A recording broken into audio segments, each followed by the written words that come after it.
We're talking conservation.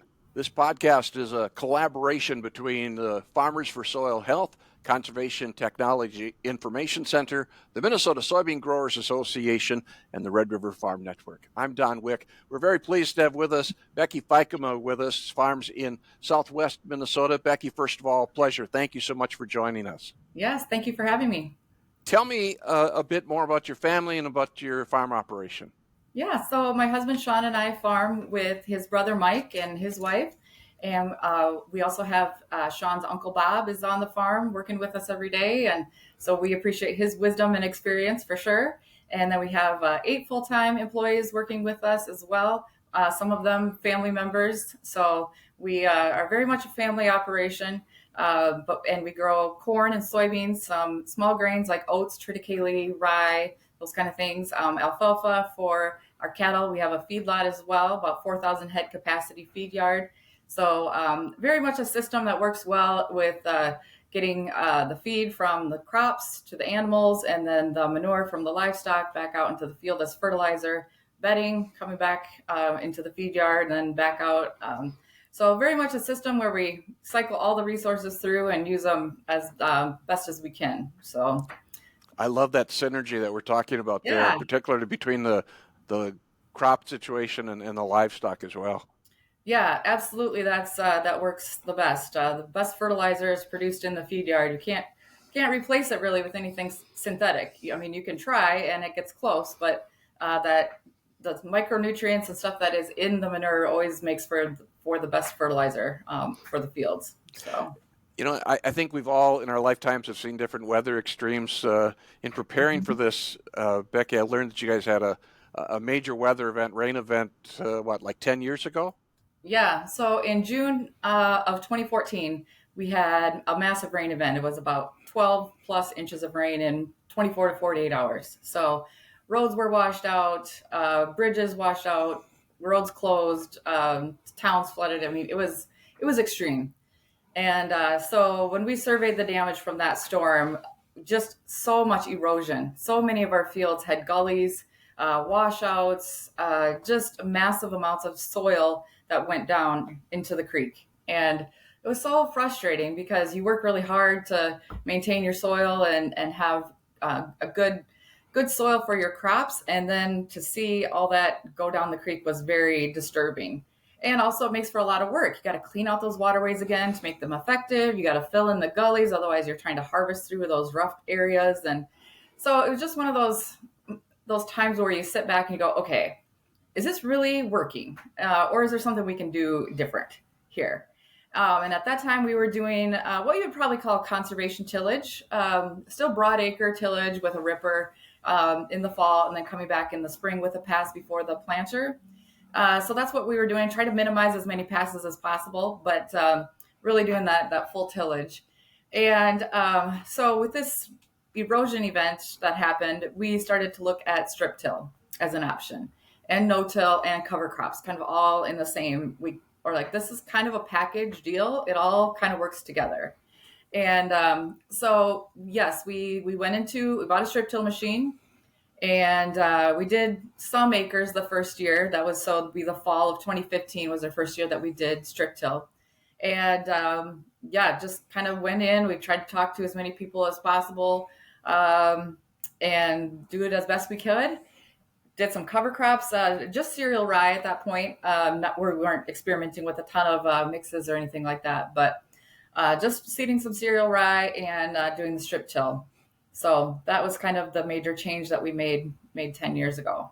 So when I take a look at the equipment invested for strip tillage, you're probably using maybe less equipment, but it's still a major investment in technology.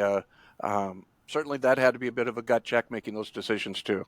Yeah, it was. And GPS is really the technology that makes this all possible, because we as farmers, we like to think we can drive straight, but you can't drive straight enough.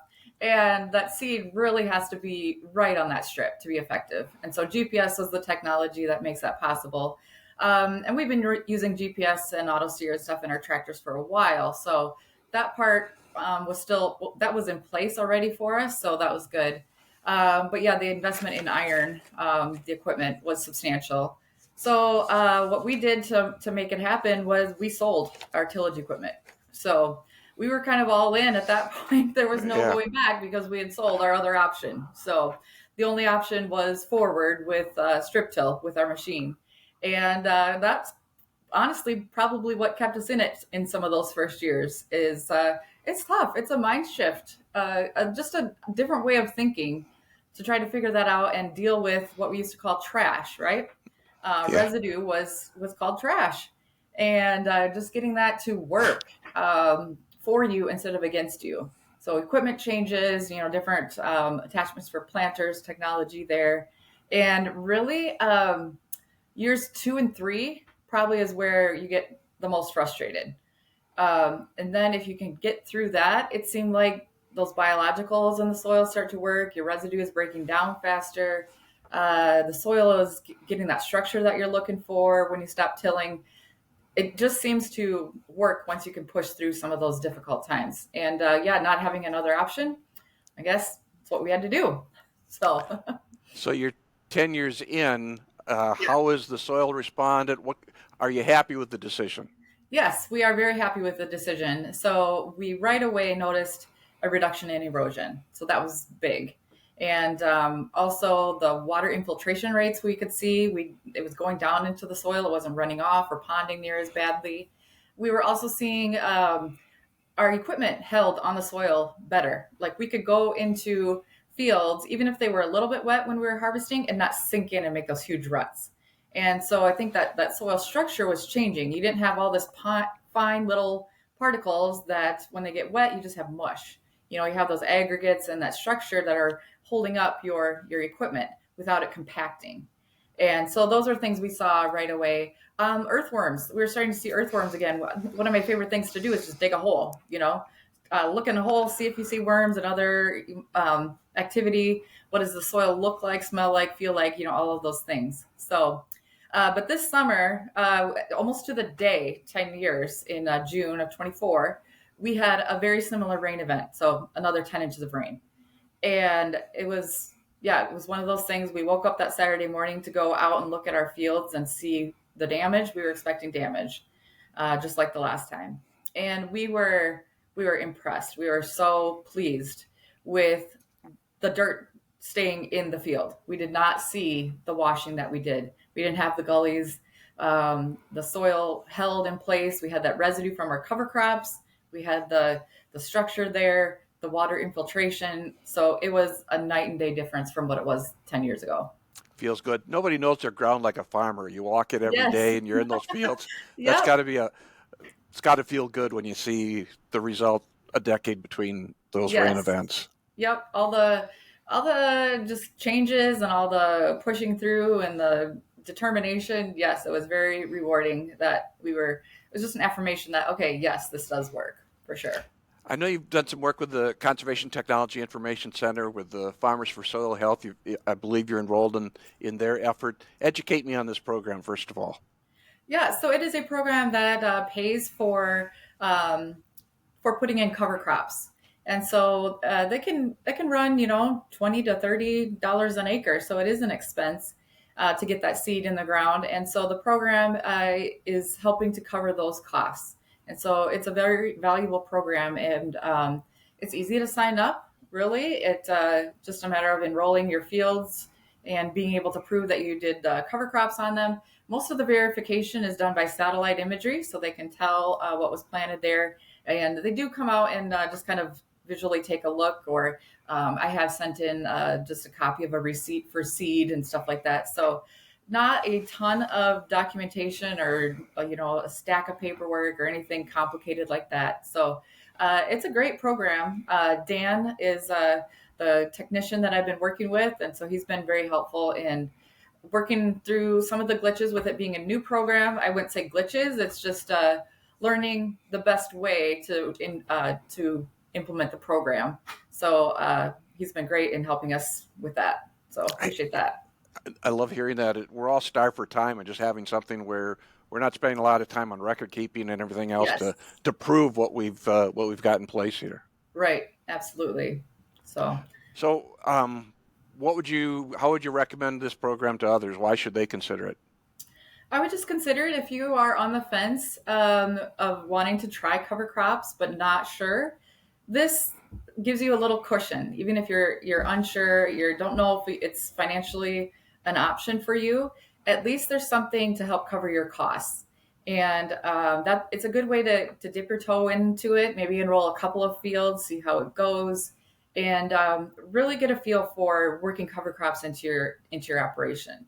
So it does require kind of a 3-year commitment, which I like a lot because doing it one time is not necessarily going to really make a huge difference in your farm. If you just throw some cereal rye out there one year, yeah, okay, great, you have a cover crop out there. But if you continue to do it for 3 years in the program, then you're going to start to see those things in your soil, that the benefits that you're really looking for long term. So I think it does help people think long term about their farm and about their soil, which I really like about the program. You sound like you have a philosophy that's really focused in on that soil health. I know a lot of Yeah, people talk about it, but actually doing it is a different thing. yeah, absolutely. It is kind of a thing that really is exciting because I think there's a lot we don't know about soil, and there's a lot of things that we can learn and do differently to really improve our crop situation. So, there's a lot that can be done with crop genetics and things like that too. But what's going on below the soil is really interesting and can have a huge impact as well. So, So, Becky, I was on your website and I came across a film that you guys were a part of. Tremendously well done. yeah. Tell me about this documentary. Yeah, so the documentary came about kind of out of something that wasn't planned, honestly. So we have a partnership with Gevo, which is a biofuels company, and they are in the process of building a sustainable aviation fuel plant. And so they were out educating some of their staff about the corn growing process. So the sustainability of growing corn is really key to producing sustainable aviation fuel. So just educating their staff, and then they came out with a video crew and camera crew, and were capturing some footage for some promotions that they were doing for that project. And so we did some footage on our farm, and they left. They were from Colorado. A couple days later, we got a call from Matt, the producer, and he called and said he would like to just do some more filming, some more footage, and we kind of why, where is this going to go? And he said, I don't know. I don't have a plan. I don't know what it's going to be, but I just think there's a story here that people would like to hear about a farm family. The struggles of rural America, the real struggles of weather and markets and things like that. And yeah, just to tell a positive story about agriculture. There can be so much negative out there. So let's just tell a good, realistic story of a family in agriculture. So he followed us around for a couple of years at different times, spring planting, different community events and things like that, and put together this documentary. So he had tons of footage, and I don't know how you whittle through 200 hours of footage and come up with a 35-minute documentary, but he's exceptionally talented, and we were very pleased with how it turned out. So So, who was the target audience for this? I think the target audience would be people that are interested in ag but don't know a lot. They're just to really pique some interest in the story and a realistic portrayal of that farm family in America. A lot of times so you think of a family farm and you think of something really small, a couple cows, a couple chickens, a couple pigs, that kind of nostalgic view of a family farm. And then you have the view of a big corporate farm, big evil corporate farm. So I think those are the two extremes that people have in their mind. And so to share this story, which, yes, we are a family farm, very much a family farm, but we are a corporation, and we run our farm like a business, like a corporation would in the business world. So we have a board, we have board meetings, we have financial statements, we have bankers that we work with. So it's very much a corporation. It's a business, but it's a family business. So I think that was the target audience. So it's reached a lot of people that we've had a lot of great feedback from it. Able to share it in different situations, just to really give people a taste of what it's really like on the farm. It's on YouTube. Where else could folks find this? Yeah, so if you go to our website, feikamafarms.com, and you'll find a link to the YouTube channel that it's on. So, I yeah, it's understand when we're in the air, we could also find it, right? what's that? When we're flying on Delta, we can also find it. Yes, you can also find it. It's part of the in-flight entertainment package on Delta Airlines. So that's How pretty cool that you can find it there and watch it when you're on your flight. So very cool. How did that come together? that came together.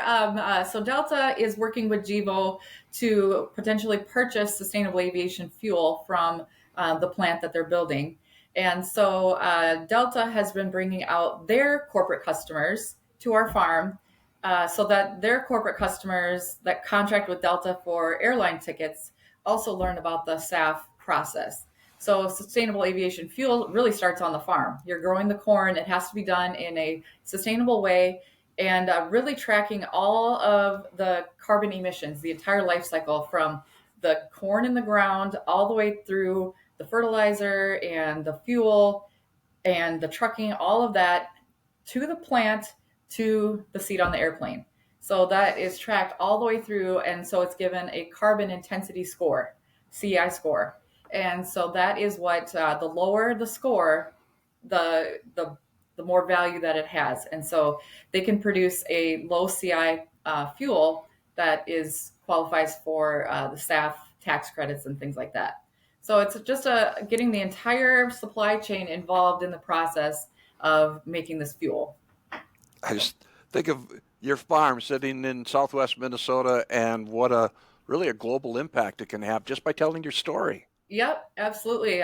We don't do anything fancy. We're just out there telling people how it is. And we're not afraid to answer any questions and don't have anything to hide. So ask away.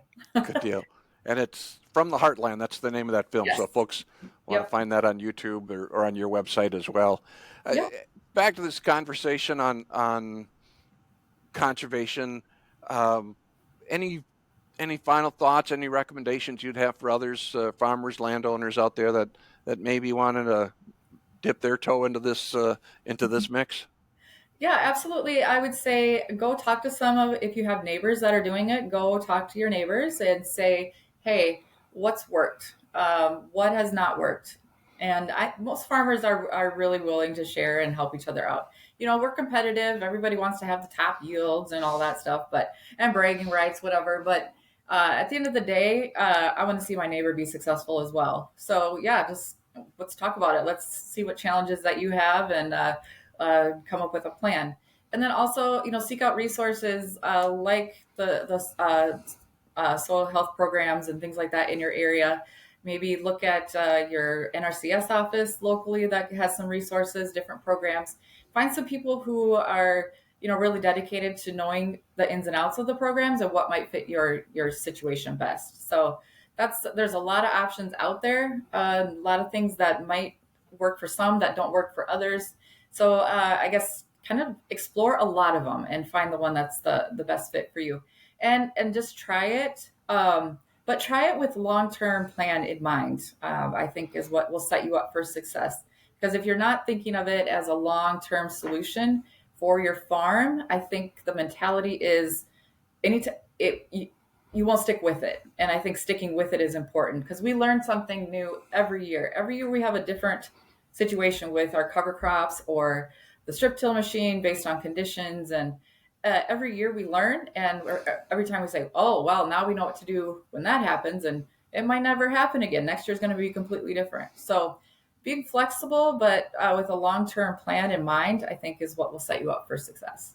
Let me put a plug in there for Farmers for Soil Health. They're just a Yep. great way to give that assist that we need sometimes along the Yes, way. absolutely. What a treat. I really appreciate this chance to visit with you, Becky. This has been awesome. Yeah. Thank you for having me. So. Good deal. Good luck as we move forward here. We're talking conservation. This podcast made possible by the Conservation Technology Information Center, Farmers for Soil Health, the Minnesota Soybean Growers Association, and the Red River Farm Network. I'm Don Weck.